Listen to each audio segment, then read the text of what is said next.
Somebody has put a video online recommending a product that looks like they've used AI to replicate myself and our business. Yeah. I guess this is going to probably be more commonplace moving forward. What can I you do mean, in that situation? I'm by no means an expert on the sort of IT side of things, but you've seen it online, the deepfake stuff.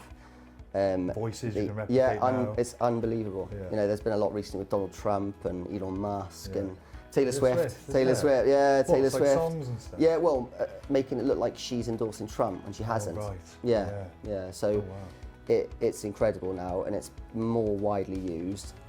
But again, we need to look at what they're doing, what they're saying. There's all sorts of issues around that kind of thing. If they're using images that belong to you, if they're using confidential information, if it's a former employee of yours that's using it to go after your market. But it is increasingly widely used, and it's getting much more convincing. It's not something that's new, because we've had it throughout history, people manipulating data and so on in terms of trying to further their cause.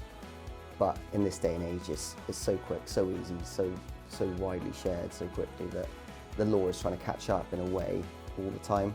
And the sort of propaganda in the past, it was fairly easy to see if it was fake, if you know what I mean. Yeah. Whereas now, sometimes it's absolutely baffling.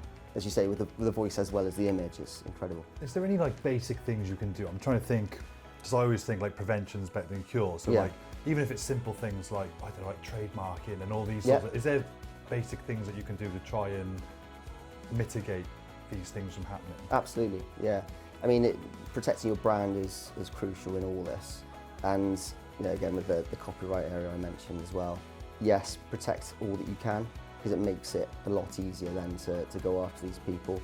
It's never straightforward. Again, platform providers should be complained to as well in relation to this deepfake, so on. And it's whether they're going to help you or not is one thing. Historically, I haven't found them that helpful. I've found a letter of claim in accordance with, say, in defamation, the pre-action protocol is much more effective, because it's personal to them. The letter is fairly substantive, and it lets them know that if they don't give a very good explanation, you will be going to court and seeking things like injunction, which is extremely draconian and very costly for them. And when they take that letter to a solicitor, that solicitor's going to be more often than not a specialist, and will start charging them money straight away. So people immediately are hit in the pocket, and they start to realise it's something they shouldn't mess about with. But there is, having said that, there is strict guidance in place to stop bullies going around sending letters who's got deep pockets, knowing that these people might not be able to respond.